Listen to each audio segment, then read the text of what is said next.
Sí, muchas gracias, señor presidente.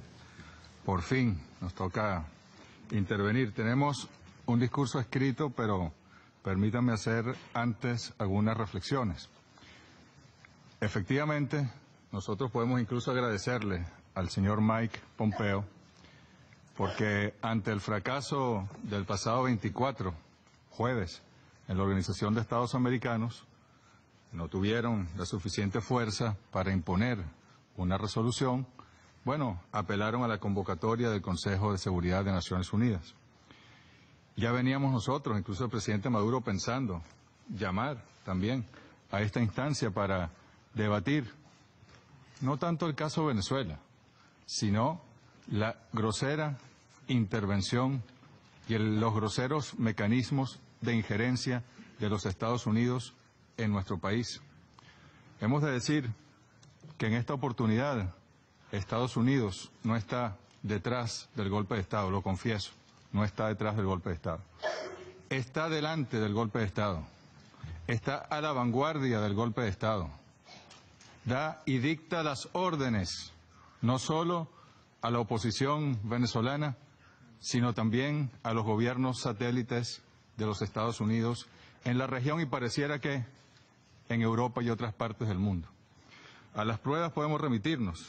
Por aquí tenemos tweets, redes sociales, llamamientos a las fuerzas de seguridad, a la Fuerza Armada Nacional Bolivariana, para que se pronuncie contra las autoridades legítimas, contra el gobierno constitucional del presidente Nicolás Maduro, del secretario Mike Pompeo, del vicepresidente Pence. Fue un tuit con un video del vicepresidente Pence que el día 22 dio la luz verde para el golpe de Estado en Venezuela y para que, como dijo la secretaria adjunta Rosmary, se autoproclamara.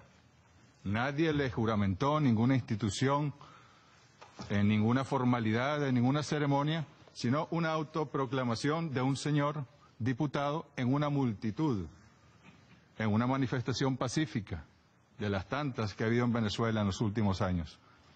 ¿Dónde está la legalidad? Yo pregunto, revisemos la Constitución de la República Bolivariana de Venezuela. Léanse el artículo 233, palabra por palabra, disposición por disposición, frase por frase. ¿Dónde está la legalidad? Eso en cuanto al ordenamiento jurídico interno, pero ¿dónde está la legalidad en cuanto a los principios fundamentales del derecho internacional público? ¿O es que ahora estamos dejando de lado las relaciones internacionales basadas en el derecho internacional y se imponen las relaciones internacionales basadas en la fuerza, instrumentalizando las organizaciones multilaterales para lograr su cometido y su objetivo? Si alguno de ustedes me dice en qué artículo y en qué disposición de la Carta de Naciones Unidas se encuentra la base legal para la autoproclamación de un señor que no fue electo por nadie como presidente de la República Bolivariana de Venezuela, abramos entonces el debate jurídico. Creo que no van a poder hacerlo. Estábamos revisando aquí también, porque hay que preguntarse hasta cuándo. El secretario Rex Tillerson de Estado fue el primero antes de que le destituyeran, y luego el propio presidente Trump, aquí en la Asamblea General, en el primer día del debate, ante el podio sagrado del multilateralismo, que no solo anunció sanciones que son medidas coercitivas unilaterales desapegadas al derecho internacional, sino que tuvo además el tupé de anunciar una serie de medidas contra Venezuela, violando flagrantemente la Carta de las Naciones Unidas, sagrada Carta del multilateralismo. ¿Cómo es posible que un presidente que amenazó con el uso militar, él, no fue John Bolton, no fue Mike Pence, no fue Marco Rubio, fue Donald Trump quien amenazó con el uso del poder militar directamente de la República Bolivariana de Venezuela, no haya sido cuestionado por las instancias del multilateralismo en el mundo y que se pretenda sentar en el banquillo de los acusados a la República Bolivariana de Venezuela porque su pueblo y su gobierno han cumplido estrictamente con lo que la Constitución reza y han respetado también el derecho internacional. Aquí tenemos, es muy larga, pero 1911, en México, una invasión. 1912, marines norteamericanos invaden Nicaragua, querido compañero, y dieron comienzo a la ocupación que se mantendría casi continua hasta 1933.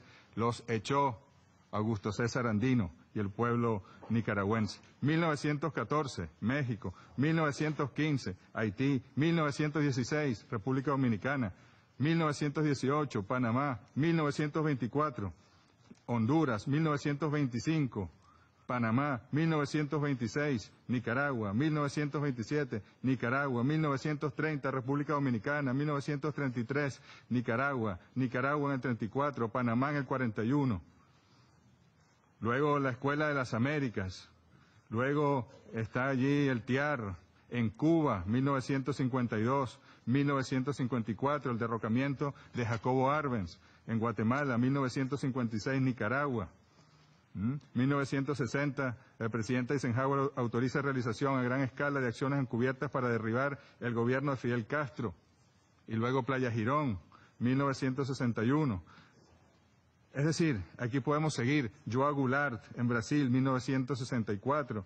1965, querido presidente del Consejo de Seguridad. ¿Cuántos murieron en República Dominicana por la invasión, avalada por la Organización de Estados Americanos, para derrocar un gobierno que no les convenía o que no les gustaba ideológicamente, el gobierno del gran dominicano y nuestro americano que fue Juan Bosch? La doctrina Monroe. Debería ser Estados Unidos el que esté evaluado y sometido a examen permanente por su permanente irrespeto al derecho internacional e intromisión, injerencia, invasiones detrás de los golpes de Estado. Después vino el golpe en 1973 contra el presidente Salvador Allende, después de Guatemala también. En 2002, en Venezuela, presidente George Bush, golpe de Estado. Lo negaron, pero reconocieron al dictador y hay un precedente. Lo que ocurre hoy en Venezuela tiene un precedente directo, 2002. Estuvieron detrás del golpe de Estado, no estuvieron tan delante como en esta oportunidad. Reconocieron al dictador Carmona, que duró 47 horas. Y luego una investigación de expertos norteamericanos demostró con documentos desclasificados la participación de los Estados Unidos en aquella intentona golpista. O 2004, en Haití, presidente Jean Bertrand Aristide. O 2009, en Honduras, que en principio no se sospechaba siquiera que Estados Unidos estuviese detrás, hasta que Hillary Clinton, en un libro, efectivamente reconoció que dio las órdenes para derrocar al presidente de Honduras. Porque quiso llamar al pueblo a una constituyente, mientras que otros presidentes en Centroamérica han sido elegidos sin tener la facultad de ser candidatos, han perdido las elecciones. Hay informes de la Unión Europea, de la OEA, que dicen que hubo fraude, pero luego los llama Donald Trump, le prometen a Donald Trump que mudarán su embajada de Tel Aviv a Jerusalén ante Israel, y son reconocidos no solo por Trump, sino por todos los gobiernos satélites en la región de nuestra América. Miren, solo quería mostrar esta tendencia, ¿no?, a los medios, que son los que ven. Estos son nada más Twitter, no me estoy yendo a otras redes sociales, de los voceros oficiales del gobierno de Estados Unidos. Miren cómo la tendencia en enero fue subiendo. Día 22, día 23. Ese día esperaban el golpe y un alzamiento militar que en Venezuela no está contemplado, porque la Fuerza Armada Nacional Bolivariana defiende con su vida esta Constitución. No pudieron, ni financiándola, ni extorsionándola, ni provocándola, convencer a nuestros militares de derrocar al presidente Nicolás Maduro, ni podrán. Han dado un paso en falso. Una vez más, han dado un paso en falso desde el gobierno de los Estados Unidos, y quienes se le sumaron inmediatamente. Miren, es increíble. Cuando el presidente Trump tuiteó, ¿no?, que está por aquí ya, que este fue el reconocimiento. Esto es como el depósito en Naciones Unidas de un reconocimiento a un Estado. Cuando el presidente Trump tuiteó que reconocía al señor diputado como dictador de Venezuela, inmediatamente Colombia, Chile, Argentina, Guatemala, es decir, esperaron la orden para comenzar ellos después a reconocer también. Es demasiado evidente, es demasiado descarado, se le ven las costuras por todas partes a este golpe de Estado. Y eso no puede ser aceptado por Naciones Unidas.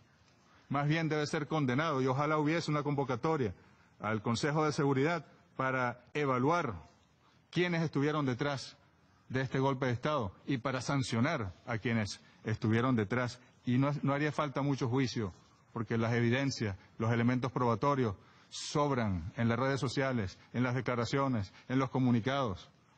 Hoy mismo, aquí, este es Wall Street Journal. Aquí está como comprueban que el propio Wall Street Journal, como lo hizo el año pasado el New York Times también, y el Wall Street Journal en septiembre, que demostró que hubo reuniones de militares venezolanos que supuestamente iban a derrocar al presidente Maduro en Estados Unidos con funcionarios oficiales del gobierno estadounidense. No fue el organismo de inteligencia de Venezuela, ni de Cuba, ni de Rusia. Fue el New York Times y periódicos de España. Hoy es el Wall Street Journal. Aquí está, claramente. La pieza que le faltaba a la estrategia golpista era la juramentación.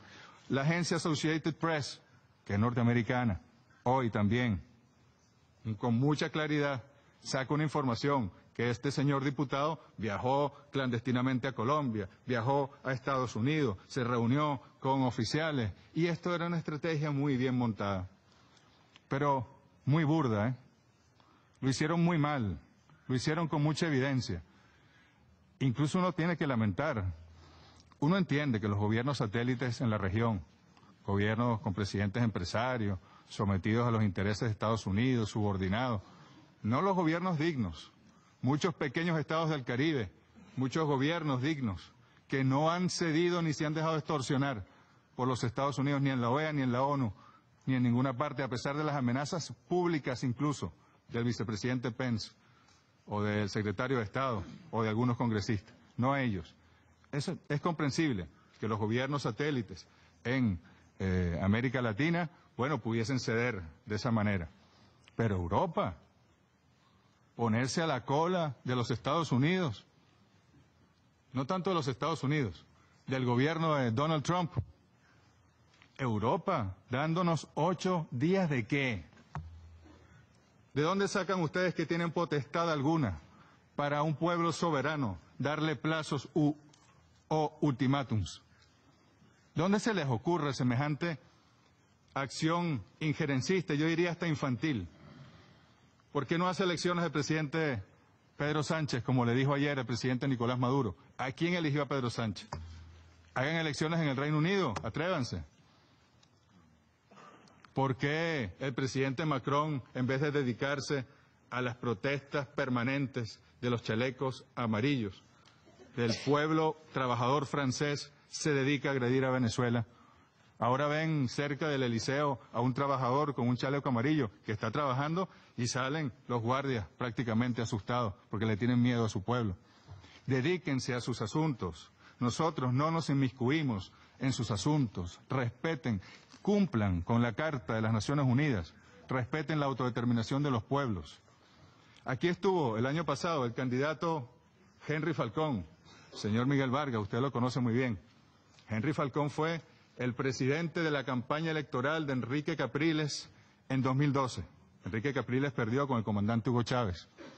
Henry Falcón era el candidato. ¿Cómo presionaron a Henry Falcón para que retirara su candidatura? Hasta presidentes de Europa. Y por supuesto todos los voceros de Estados Unidos. Él no la retiró, pero ¿saben qué hizo? Vino a Naciones Unidas y le expresó al secretario general, Antonio Guterres, que era necesaria una observación de Naciones Unidas en las elecciones. No se dio. ¿Por qué? ¿Por qué no se llevó a cabo esa observación? Él se comunicó incluso con Federica Mogherini. Yo mismo fui a llevarle la invitación a Federica Mogherini para que fuesen como observadores a las elecciones en Venezuela. se negaron de plano. ¿Y saben por qué? Porque ya el plan estaba en marcha, ya estaba en proceso el plan. Ya 3 meses antes de la realización de las elecciones, el subsecretario Sullivan fue el primero, dijo, esas elecciones serán fraudulentas. Y luego vinieron presidentes de Colombia, de Chile, Europa, a decir, no reconoceremos los resultados de las elecciones meses antes de las elecciones. ¿Cuándo se ha visto eso? ¿Cuántas impugnaciones hay de las elecciones en Venezuela? Vayan ustedes, demuéstrenme que hubo fraude de un solo voto en Venezuela. El señor Duncan decía que se metieron votos manuales. En Venezuela el voto es electrónico, automatizado, y su contabilidad lo es. En Venezuela el voto no es manual, simplemente hay un comprobante para luego cotejar con el voto electrónico. Y en el 100% de los casos el cotejo da perfectamente enmarcado en la realidad. Estados Unidos quiere construir un muro con México, pero está construyendo un muro ideológico. Buena parte de las intervenciones del secretario Pompeo hoy se corresponde con el lenguaje de la Guerra Fría, de McCarthy, de Nixon. Están trayendo la Guerra Fría, pero están trayendo la doctrina Monroe de 1823. Por algo el libertador Simón Bolívar dijo en 1829, los Estados Unidos, que parecen destinados por la providencia para plagar a la América de miserias a nombre de la libertad. Fue una profecía cumplida, es decir, fue una predicción, porque es lo que ha hecho Estados Unidos. ¿Saben cuánto se ha estimado desde que se comenzó a aplicar esas medidas coercitivas unilaterales desapegadas del derecho internacional en Venezuela en el año 2017 hasta diciembre de 2018 de costo para Venezuela? 23.000 millones de dólares. Gracias al bloqueo, a la persecución contra los bienes de Venezuela, contra nuestros recursos.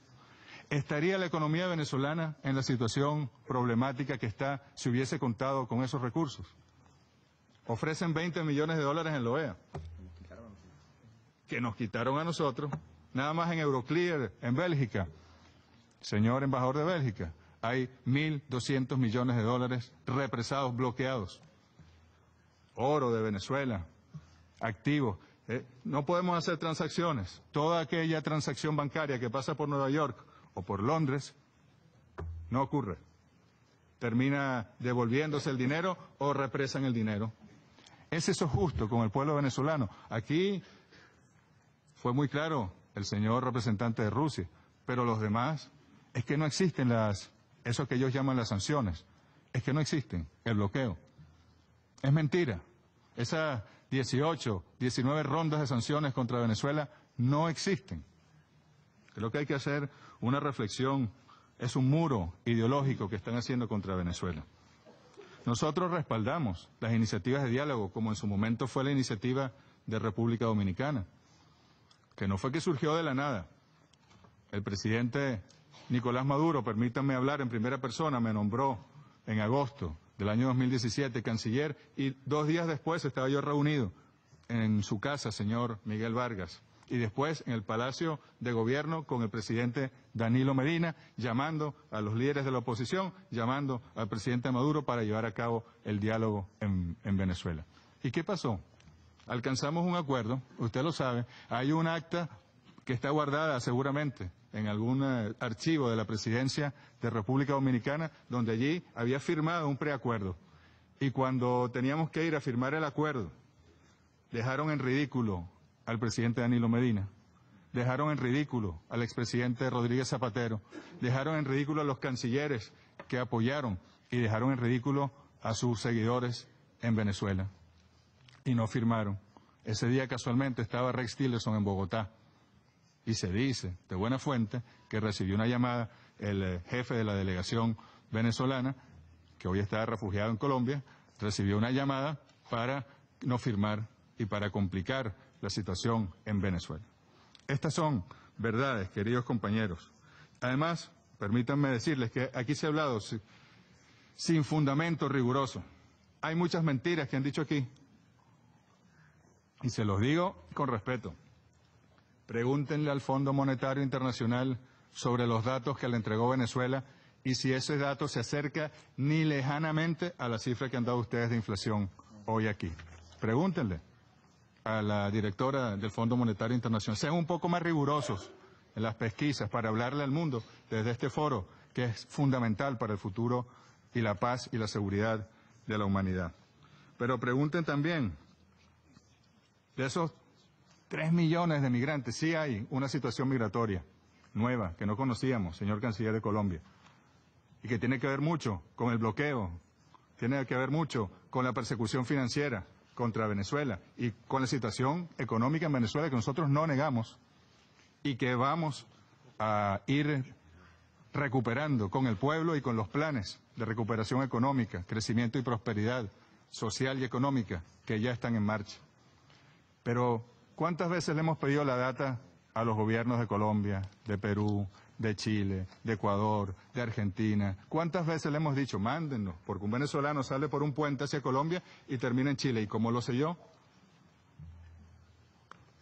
En estos días, ¿saben lo que ocurrió? El presidente del Ecuador, Lenín Moreno, llamó a crear brigadas para perseguir a los venezolanos migrantes en el Ecuador. Y se nos llenó la embajada de venezolanos para que los ayudemos a irse de Ecuador porque hay una persecución xenófoba y fascista contra ellos en la ciudad de Ibarra, en el norte del Ecuador. Qué doloroso eso, ¿eh? ¿Y saben qué pasó hoy?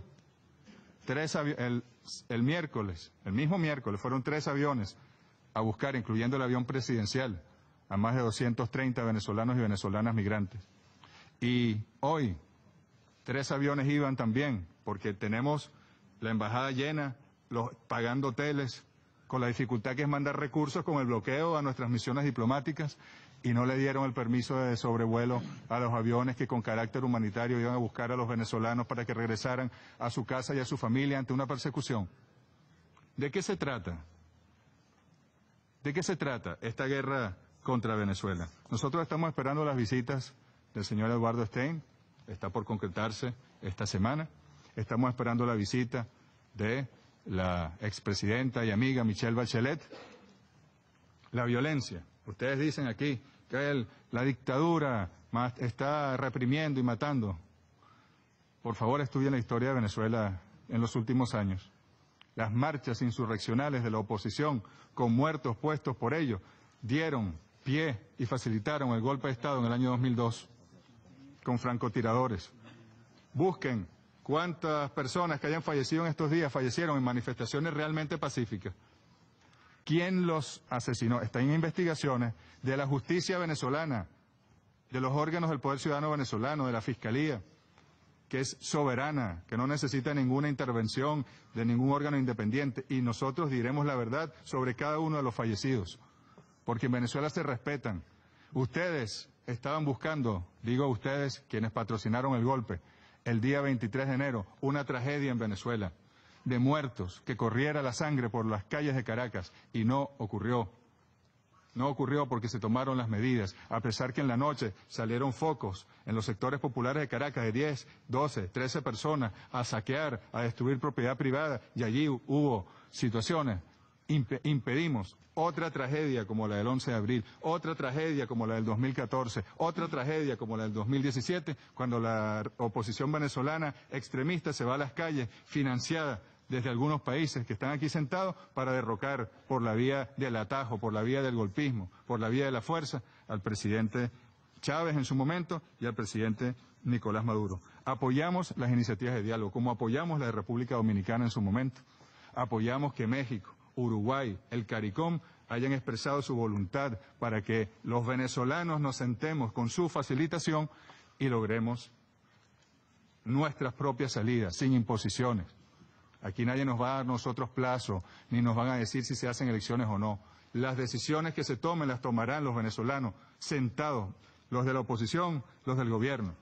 El día 22 de enero se reunió el presidente de la Asamblea Nacional Constituyente, Diosdado Cabello, con este señor diputado Juan Guaidó, para abrir un canal de diálogo, y allí se llegaron unos compromisos, y el otro día el señor Juan Guaidó hizo todo lo contrario.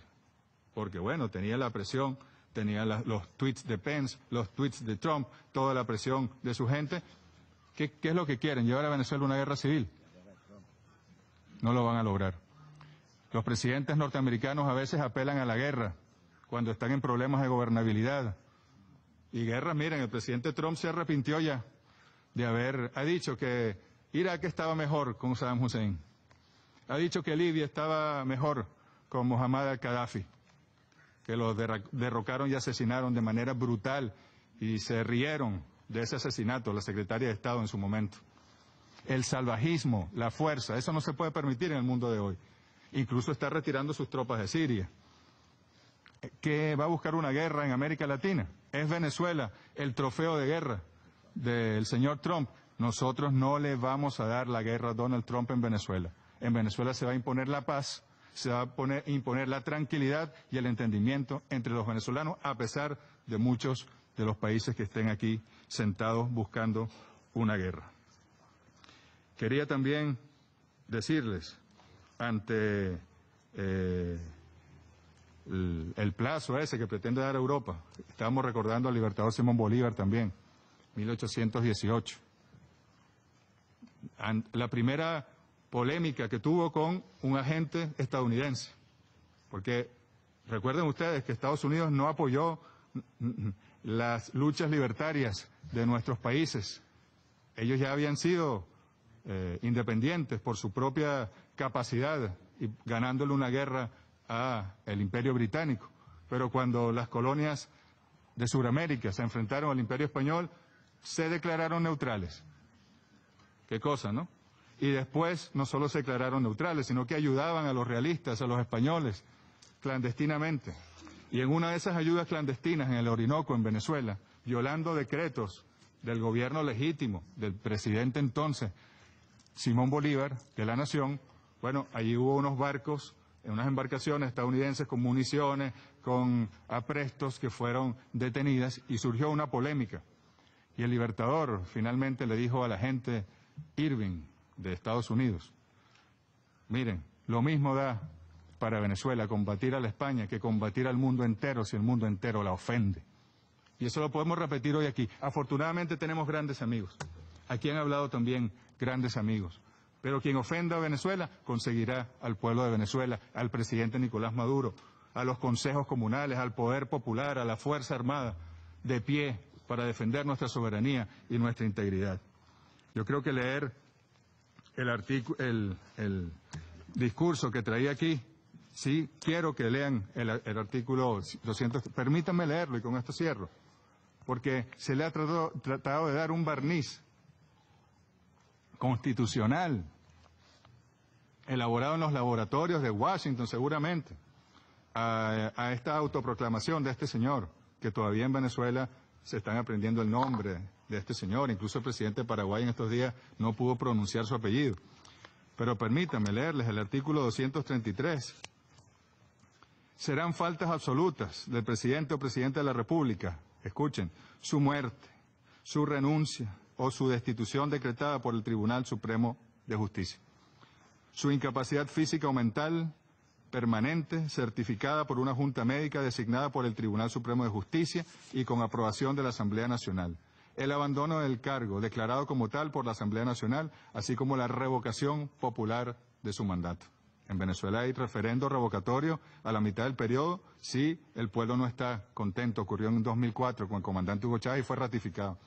Cuando se produzca la falta absoluta del presidente electo o presidenta electa antes de la toma de posesión, se procederá a una nueva elección universal, directa y secreta dentro de los 30 días consecutivos siguientes. Mientras se elige y toma posesión el nuevo presidente o la nueva presidenta, se encargará de la presidencia de la República el presidente o presidenta de la Asamblea Nacional. Es que en Venezuela no hubo toma de posesión. Es que en Venezuela no hubo elecciones. Si hay una discrepancia de uno de los poderes, son 5 poderes en Venezuela, legítimos todos. Si hay una discrepancia de la Asamblea Nacional, bueno, que vaya a las demás instituciones, que vaya al Tribunal Supremo de Justicia. ¿Pero qué es eso de autoproclamarse un señor diputado, presidente y que lo comiencen a reconocer gobiernos en el mundo? Los gobiernos que uno cree que son serios, que tienen departamentos legales en las cancillerías que están apegados a esta carta y que conocen las constituciones de los estados, reconociéndolo. Se está imponiendo la fuerza al derecho, y eso es peligroso para la humanidad. Y eso tenemos que detenerlo hoy, aquí, en Naciones Unidas.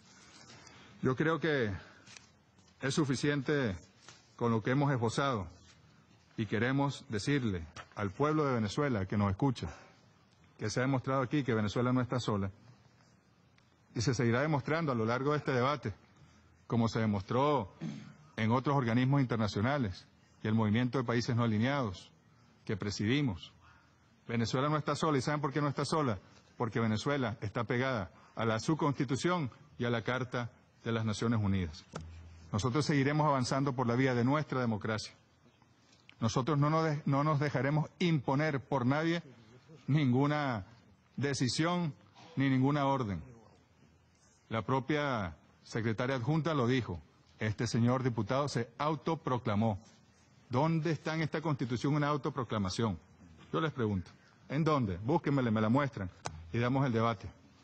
En nombre del presidente Nicolás Maduro, en nombre de los poderes públicos de Venezuela, en nombre del pueblo de Venezuela, del poder popular de Venezuela, de las comunas y consejos comunales, queremos insistir en que Venezuela es, como lo dice la Constitución, irrevocablemente libre e independiente y que ningún poder, por poderoso que sea, podrá dictar a nuestro país su destino y sus pasos hacia